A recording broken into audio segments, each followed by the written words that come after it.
Grocery के सामान की जगह उसके हाथ में एक कटा हुआ सिर था। जरा सोचिए, आपकी एक आम सी दोपहर पलक झपकते ही आपके सबसे भयानक बुरे सपने में बदल जाए। ये कोई मनगढ़ंत कहानी नहीं है, बल्कि सुपरनैचुरल दुनिया के काले पन्नों में दर्ज एक ऐसा सच है जो आपको अंदर तक हिलाकर रख देगा। हॉरर अड्डा में आपका स्वागत है। अगर आपको ऐसे खौफनाक रहस्य और डार्क कहानियां पसंद हैं, तो यार चैनल को अभी सब्सक्राइब जरूर कर लेना। आज के इस एक्सप्लेनर में हम दारुमा-सान यानी द बाथ गेम नाम के एक जापानीज अर्बन लेजेंड के उन भयानक और जानलेवा नियमों को डिकोड करने वाले हैं। और ये हम समझेंगे लारा नाम की एक 14 साल की बच्ची की केस स्टडी से।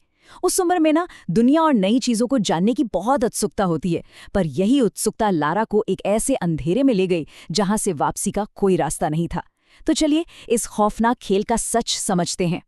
भाग एक डरावना ऑनलाइन गेम, 14 साल की बच्ची की जानलेवा उत्सुकता। तो कहानी शुरू होती है सर्दियों की छुट्टियों से।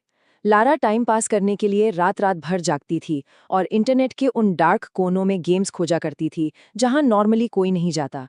और इसी खोज में उसे द बाथ गेम का वो रहस्यमयी रिचुअल मिल गया। गेम के बारे में इंटरनेट पर जो डरावनी कहानियां थीं, उन्होंने लारा को डराने की बजाय उसके अंदर एक अजीब सा एक्साइटमेंट पैदा कर दिया। अब गेम के रूल्स में एक बहुत ही डरावनी चेतावनी बड़े बड़े अक्षरों में लिखी थी। अगर कोई भी इस खेल को बीच में छोड़ता है तो दारुमा-सान नाम की एक बेहद खतरनाक आत्मा जीवन भर उस खिलाड़ी को हॉन्ट करेगी। मतलब सोच रहे हैं आप, ये सीधे आपके उस साइकोलॉजिकल डर पर वार करता है कि कोई आपको हर वक्त देख रहा है, आपका पीछा कर रहा है। और यही एक लौता रूल इस पूरे एक्सप्लेनर का सबसे अहम हिस्सा है। भाग 2, आत्मा का आवाहन, आधी रात की रस्म। इतनी भयानक चेतावनी पड़ने के बाद भी लारा रुकी नहीं। उसने अपने मम्मी पापा के गहरी नींद में जाने का इंतजार किया। और फिर आधी रात के उस सन्नाटे में, जब पूरी दुनिया सो रही थी, उसने उस आत्मा को बुलाने की वो खौफनाक प्रक्रिया शुरू कर दी। उसने एक एक करके सारे अजीब इंस्ट्रक्शंस फॉलो किए। सबसे पहले खुद को बाथरूम के अंधेरे में लॉक किया, नल की तरफ चेहरा किया और आंखें बिल्कुल बंद रखकर लगातार एक जापानी मंत्र का जाप करते हुए अपने बाल धोने लगी। आपको पता है, साइकोलॉजिस्ट कहते हैं कि अंधेरे में आंखें बंद रखने से हमारा दिमाग डर को कई गुना ज्यादा बढ़ा देता है।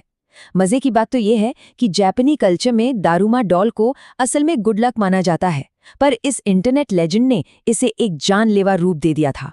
और फिर बाथरूम का वो सन्नाटा टूट गया। लारा को लग ही रहा था कि ये सब एक मजाक है। तभी उसे अंधेरे में भारी कदमों की आवाज सुनाई दी। आंखें बंद होने के बावजूद उसे भ्रम हुआ कि सफेद और फटे कपड़ों में एक औरत खड़ी है। अचानक वो औरत फिसलती है और उसकी दाहिनी आंख सीधे एक जंग लगे नल से जा टकराती है। इमेजिन कीजिए, बाथरूम का पानी खून से लाल हो गया और एक दर्दनाक चीख गूंज उठी। वो मंजर किसी की भी रूह कंपाने के लिए काफी था।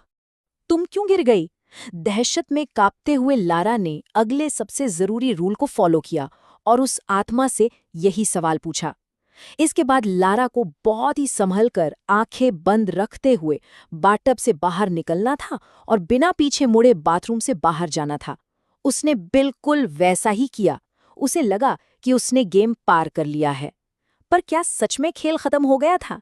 भाग 3, सुपरमार्केट का खौफ, पैरानोया की शुरुआत। अगली दोपहर जब लारा दिन के उजाले में अपनी माँ के साथ सुपरमार्केट गई तो उसे लगा कि वो अब सेफ है, घर की चारदीवारी से बाहर आ गई है।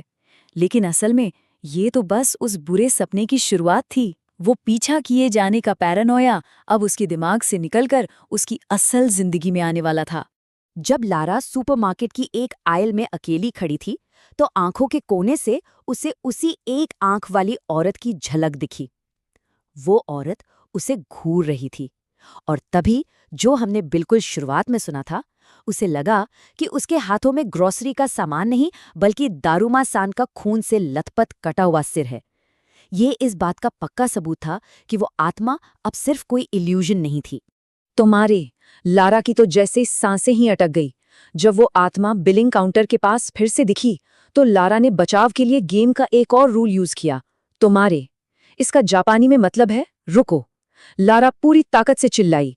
ये वर्ड सुनते ही आत्मा एक पल के लिए ठिठक गई और लारा को वहां से अपनी जान बचाकर भागने का वो छोटा सा मौका मिल गया। भाग 4, खौफनाक पीछा। भागने का कोई रास्ता नहीं। लारा की माँ को ये अचानक हुआ हंगामा समझ नहीं आया। पर उन्होंने घबराहट में गाड़ी तेजी से घर की तरफ दौड़ा दी।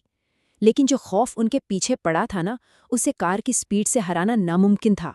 खौफ का लेवल अब हर सेकंड बढ़ रहा था। जैसे जैसे कार की स्पीड बढ़ती, दारूमासान की स्पीड भी उसी के बराबर हो जाती। जस्ट इमेजिन, एक खौफनाक, एक आंख वाली आत्मा किसी तेज रफ्तार कार के ठीक पीछे पीछे दौड़ रही हो। घर पहुंचते ही लारा बार बार तुम्हारी चिल्लाते हुए अंदर भागी और दरवाजे बंद करने लगी। पर आत्मा तो घर के अंदर तक पहुंच चुकी थी। अब वक्त आ गया था इस खेल के आखिरी और सबसे क्रूशियल पड़ाव का। जिंदा बचने के लिए लारा को बोलना था कित्ता। इसका मतलब है मैं तुम्हें काटती हूँ। लारा को दारूमसान का सामना करना था, हवा में अपने हाथ से काटने का इशारा करना था और कित्ता चिल्लाना था। और सबसे भयानक शर्त ये थी कि ये सब रात के 12 बजने से ठीक पहले होना था, ताकि गेम हमेशा के लिए खत्म हो सके। भाग 5, एक घातक अंत, समय समाप्त। इस लगातार पीछा किए जाने वाले खौफ और स्ट्रेस ने लारा को बुरी तरह तोड़ दिया था। उसे तेज बुखार आ गया। उसके पेरेंट्स को तो इस सुपरनैचुरल गेम के बारे में कुछ पता ही नहीं था, तो उन्होंने उसे आराम देने के लिए नींद की गोलियां दे दी। बस यही वो फैसला था जिसने लारा को उस आत्मा के सामने पूरी तरह से बेबस कर दिया। जब नींद की आगोश में डूबी लारा की आंख अचानक खुली, तो वो अपने सेफ बिस्तर पर नहीं थी। वो वापस उसी ठंडे बाथटब में थी जहां से ये सब शुरू हुआ था। उसका शरीर पूरी तरह से लकवा मार गया था, जैसे स्लीप पैरालिसिस। दारूमासान ने उसे पीछे से कसकर जकड़ रखा था। सन्नाटे में अब सिर्फ उस आत्मा की पागलों जैसी हंसी गूंज रही थी। लारा अब अपने ही घर में फंस चुकी थी। मौत को अपने सामने देखकर लारा ने अपनी बची खुची पूरी ताकत से कित्ता चिल्लाया और हाथ से काटने का इशारा किया। रूल्स के हिसाब से आत्मा को तुरंत गायब हो जाना चाहिए था, गेम खत्म होना चाहिए था। पर असलियत बहुत ज्यादा खौफनाक थी। आत्मा ने इस रूल को पूरी तरह इग्नोर कर दिया। उसकी हंसी और तेज हो गई और उसने लारा को जबरदस्ती पानी के अंदर खींचना शुरू कर दिया। सारे रूल्स फेल हो गए थे। पानी में दम घुटने के उस खौफनाक एहसास के बीच लारा अचानक पसीने से लथपथ अपने बिस्तर पर जाग उठी। उसने एक राहत की सांस ली, पर तभी उसकी नजर घड़ी पर पड़ी। टाइम था 12:30 बजे।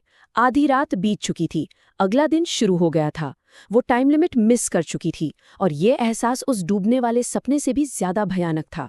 वो हार चुकी थी। टाइम लिमिट पार होने का अंजाम बहुत ही भयानक था। हर रात डूबने के दर्दनाक बुरे सपने सहने के बाद इस कहानी का एंड बेहद दुखद होता है। कुछ दिनों बाद लारा अपने ही बाथटब में मृत पाई गई।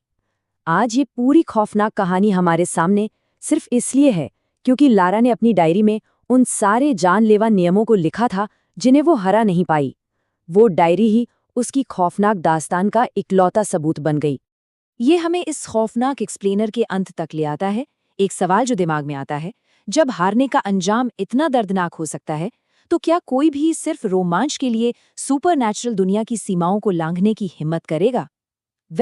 अगर इस डरावने सफर ने आपको सोचने पर मजबूर किया है, तो यार हॉरर अड्डा को सब्सक्राइब करना बिल्कुल मत भूलना। हम ऐसे ही डार्क और रहस्यमयी एक्सप्लेनर्स लाते रहेंगे। मिलते हैं अगले वीडियो में।